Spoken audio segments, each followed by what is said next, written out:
Hello everyone, welcome है आप सभी का आज के इस नए वीडियो में। आज हम लोग बात करने वाले हैं, आज जो हम लोग पढ़ने वाले हैं वो है झारखंड बोर्ड के क्लास 10वीं के लिए जो है मोस्ट इंपॉर्टेंट क्वेश्चन, जो एग्जाम की दृष्टि से काफ़ी हेल्पफुल होने वाला है। ठीक है, एग्जाम में ऐसे प्रश्न आने वाले हैं। तो बिना किसी देरी किए हुए शुरू करते हैं प्रश्न संख्या 1 से। प्रश्न संख्या 1 में आपका क्या दिया हुआ है कि वियना कांग्रेस जो 1815 ईस्वी को हुई थी उसकी मेजबानी किसने की थी, यानी उसको जो होस्टिंग किसने किया था, जिसका राइट आंसर हो जाएगा आपका ए, यानी ड्यूक मेटरजिक। ठीक है, ड्यूक मेटरजिक नामक व्यक्ति था जिसने होस्टिंग किया था। अगला प्रश्न, प्रश्न संख्या 2 में आपका दिया हुआ है जालियांवाला बाग हत्याकांड की घटना जो है कब हुई थी। काफ़ी अच्छा प्रश्न है, आपके एग्जाम में ऐसे प्रश्न देखने को मिलते हैं, तो अच्छे से आप लोगों को देख लेना है और जो है नॉलेज को बढ़िया से आपको दिमाग में सेट कर लेना है, रट लेना है। ठीक है, ताकि एग्जाम में आपको दिक्कत ना हो और आप भरपूर नंबर ला सके। तो इसका राइट आंसर हो जाएगा आपका बी, यानी 13 अप्रैल 1919 ईस्वी को। ठीक है, चलिए अगला प्रश्न आपका दिया, पूना पैक्ट जो है वो किनके बीच हुआ था, यानी पूना पैक्ट जो हुआ था वो किनके किनके बीच हुआ था।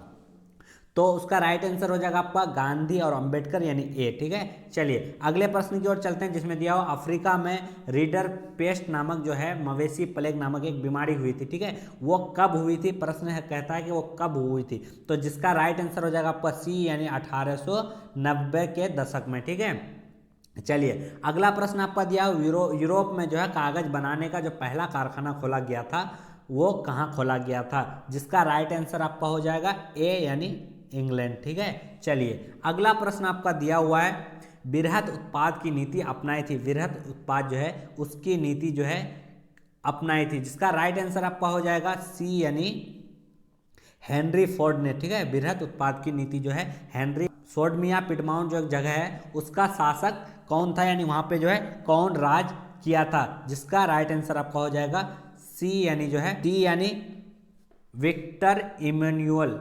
विक्टर इमैनुअल जो है वहां का शासक था। अगला प्रश्न आपका दिया हुआ है कि जो है वियना कांग्रेस के पश्चात फ्रांस में पुनः किस वंश का शासक स्थापित हो गया था। उसके बाद जो है फ्रांस में किन का शासन स्थापित हुई थी, जिसका राइट आंसर आपका हो जाएगा सी, यानी बूबो वंश। बूबो वंश एक जाति था वहां पे जिसका जो है शासन स्थापित हो गया था। ठीक है, चलिए अगला प्रश्न आपका दिया हुआ है यूनान को एक स्वतंत्र राष्ट्र घोषित किया गया था।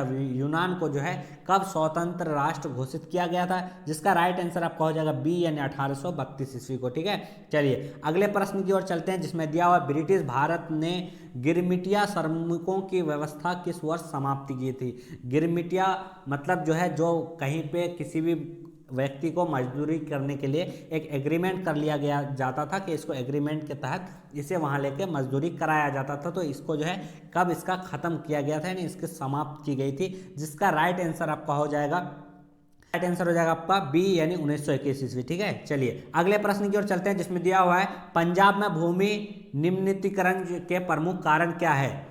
पंजाब में जो है भूमि निम्नीकरण के मुख्य कारण क्या है, तो उसका राइट आंसर हो जाएगा आपका सी, यानी जो है अति सिंचाई। ठीक है, चलिए अगले प्रश्न की ओर चलते हैं जिसमें दिया है राष्ट्रीय वन नीति के अंतर्गत कितना प्रतिशत भौगोलिक वन क्षेत्र वांछित है। कितना जो है प्रतिशत भौगोलिक क्षेत्र जो है वन क्षेत्र जो है वो वांछित है, जिसका राइट आंसर हो जाएगा आपका सी, यानी 33%। ठीक है, चलिए अगले प्रश्न की ओर चलते हैं जिसमें दिया कौन सी संस्था जो है, चलिए अगला प्रश्न आपका दिया हुआ कौन सी संस्था जो पौधों और प्राणियों को विभिन्न श्रेणियों में बांटती है। कौन सी संस्था जो है पौधे और प्राणियों को विभिन्न श्रेणियों में बांटती है, जिसका राइट आंसर हो जाएगा आपका बी, यानी IUCN। ठीक है, चलिए अगले प्रश्न की ओर चलते हैं जिसमें दिया हीराकुंड बांध जो है किस नदी पर बनाई गई है। हीराकुंड बांध जो है वो किस नदी पर बनाई गई है, जिसका राइट आंसर हो जाएगा बी, यानी महानंदी नदी जो है उस पर हीराकुंड बांध है।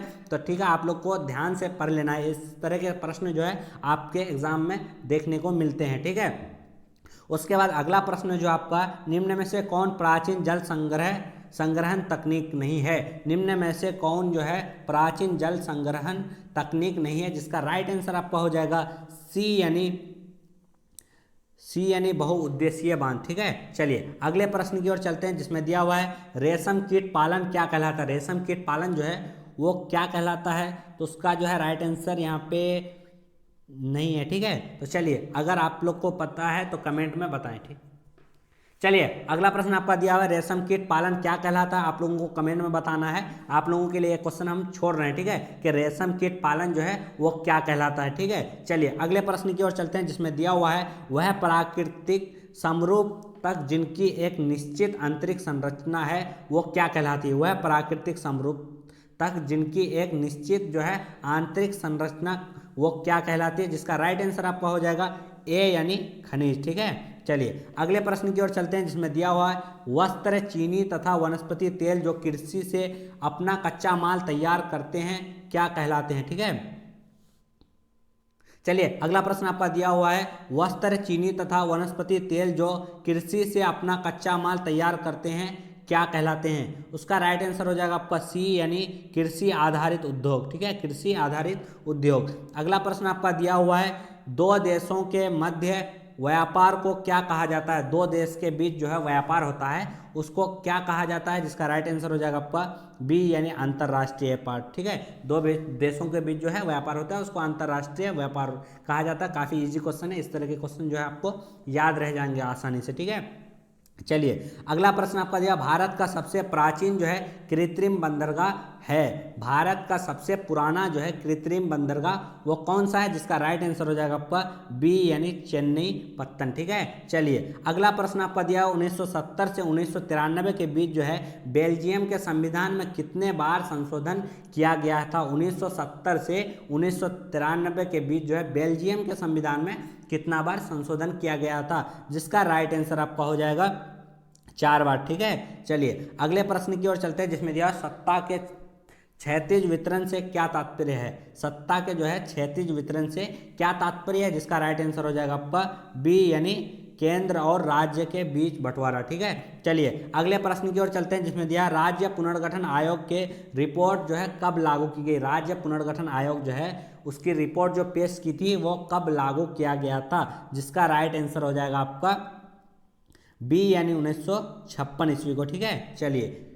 अगला प्रश्न आपका दिया हुआ है भारत में राजनीतिक दल को मान्यता कौन देता है? भारत में जो किसी राजनीतिक दल जो है उसको मान्यता कौन देता है? जिसका राइट आंसर हो जाएगा आपका सी यानी चुनाव आयोग, ठीक है। चुनाव से रिलेटेड है तो चुनाव आयोग ही उसको मान्यता देता है, ठीक है। ऐसी सरकार जो एक से ज़्यादा राजनीतिक दलों से मिलकर बनती है वो क्या कहलाती है? किसी भी जो है सरकार जो है दो या दो से अधिक राजनीतिक दलों से जो है मिलकर बनता है उसे क्या कहता है? गठबंधन की सरकार, ठीक है। चलिए अगला प्रश्न है आपका कौन सा तारीख जो है किसी लोकतंत्र में राजनीतिक सुधार लाने के लिए बेहतर है? राजनीतिक सुधार लाने के लिए जो है बेहतर है, उसका राइट आंसर हो जाएगा आपका डी यानी सुधार के लिए कानून बनाना, ठीक है। चलिए अगला प्रश्न आपका दिया हुआ है बोलीविया के जल युद्ध किसके खिलाफ था? बोलीविया के जो है जल युद्ध जो हुआ था वो किसके खिलाफ हुआ था? जिसका राइट आंसर हो जाएगा आपका ए यानी पानी के निजीकरण के खिलाफ, ठीक है। पानी को निजीकरण कर रहा था तो जो है वहाँ पे एक जल युद्ध हुआ था, ठीक है। चलिए अगला प्रश्न आपका दिया लोकतांत्रिक सरकार होती है, लोकतांत्रिक सरकार जो है वो होती है उत्तरदायी सरकार होती है, जिम्मेदार सरकार होती है या वैध सरकार होती है? तो इसका राइट आंसर हो जाएगा आपका डी यानी उपर्युक्त सभी, ठीक है। चलिए अगला प्रश्न आपका दिया हुआ केंद्र और राज्य के बीच होने वाले विवादों का निपटारा कौन करता है? किसी केंद्र और राज्य के बीच अगर कोई समस्या आती है तो उसका निपटारा कौन करता है? जिसका राइट आंसर हो जाएगा डी यानी न्यायपालिका, ठीक है। चलिए अगले प्रश्न की ओर चलते हैं, जिसमें दिया भारतीय संविधान में अनुसूचित भाषाओं की संख्या कितनी है? भारतीय संविधान में जो है अनुसूचित भाषाओं की संख्या वो कितनी है? जिसका राइट आंसर हो जाएगा सी यानी 26, ठीक है। जो आपका अनुसूचित भाषाएं हैं वो 26 है, ठीक है। प्रश्न आपका दिया है नेपाल में सन 2006 के अप्रैल माह में आंदोलन का कारण क्या था? भारत में जो अप्रैल 2006 को एक आंदोलन हुआ था वो आंदोलन का उद्देश्य क्या था? जिसका राइट आंसर हो जाएगा आपका लोकतंत्र को स्थापित करना, ठीक है। क्योंकि इसमें नेपाल में लोकतंत्र नहीं था, लोकतंत्र के लिए जो 2006 के अप्रैल माह में एक आंदोलन चलाया गया था, ठीक है। चलिए उसके बाद अगला प्रश्न आपका दिया हुआ एक उद्योगपति के लिए विकासात्मक लक्ष्य क्या होता है? एक उद्योगपति के लिए जो है विकासात्मक लक्ष्य वो क्या होता है? इसका राइट आंसर हो जाएगा आपका डी यानी इनमें से सभी, बेहतर मजदूर, ठीक है, फसल की उचित मूल्य पाना, अधिक बिजली प्राप्त करना, इनमें से सभी यानी डी राइट आंसर हो जाएगा। ठीक है, चलिए अगले प्रश्न की ओर चलते हैं, जिसमें दिया हुआ है सामान्यतः किसी देश का विकास किस आधार पर निर्धारित किया जा सकता है। आपका प्रति व्यक्ति आय, लोगों की स्वास्थ्य स्थिति और जो है औसत साक्षरता दर, यानी इनमें से सभी जो है विकास की दर को जो है आधार निर्धारित किया जाता है। ठीक है, चलिए अगले प्रश्न की ओर चलते हैं, जिसमें दिया हुआ है प्राकृतिक उत्पादों को विनिमय के माध्यम से उपयोगी वस्तुओं में बदलना किस क्षेत्र में आता है। जिसका राइट आंसर हो जाएगा आपका डी यानी महान घरेलू उत्पाद। ठीक है, चलिए अगले प्रश्न की ओर चलते हैं, जिसमें दिया मृदा के निम्नलिखित में क्या कार्य है। मृदा जो है उसके निम्नलिखित में से क्या कार्य हैं, तो जिसका राइट आंसर हो जाएगा विनिमय, भुगतान के माध्यम या मूल्य मापक या विलोभस भुगतान का मान। जिसका राइट आंसर हो जाएगा उपरोक्त सभी। ठीक है, चलिए अगला प्रश्न आपका दिया हुआ है विश्व व्यापार संगठन यानी WTO जो है वो प्रमुख कार्य है, उसका जो है प्रमुख कार्य क्या है। जिसका राइट आंसर हो जाएगा आपका बी यानी विश्व व्यापार संबंधी नियमों को बनाना। ठीक है, चलिए अगला प्रश्न आपका दिया हुआ है संगठन जो अंतर्राष्ट्रीय स्तर पर उत्पादों के मानक तय करता है। वह संगठन जो अंतर्राष्ट्रीय स्तर पर उत्पादों के मानक तय करता है, उसका राइट आंसर हो जाएगा सी यानी ISO। ठीक है, चलिए अगले प्रश्न की ओर चलते हैं, जिसमें दिया हुआ है शब्द खरीदते समय हमें क्या निशान देखना चाहिए। किसी भी सामान को जो है खरीदते समय हमें क्या देखना चाहिए। जिसका राइट आंसर हो जाएगा आपका डी यानी ISO। ठीक है, उसके बाद आपका अगला प्रश्न दिया हुआ वैश्वीकरण से देशों के बीच निम्नलिखित में से तीव्र गति होती है। तीव्र गति क्या होती है, तो उपरोक्त सभी यानी इसका सारा आंसर सही है। ठीक है, इस तरह से आपने जो है सारे इंपॉर्टेंट क्वेश्चन करा दिए हैं। जो भी बच्चे नए हैं चैनल को सब्सक्राइब कर लेंगे, साथ में जो है बेल आइकन को भी प्रेस कर लेना है। ठीक है, ताकि अगला नोटिफिकेशन आप लोग को प्राप्त हो और आपकी तैयारी अच्छी से कर सके। ठीक है।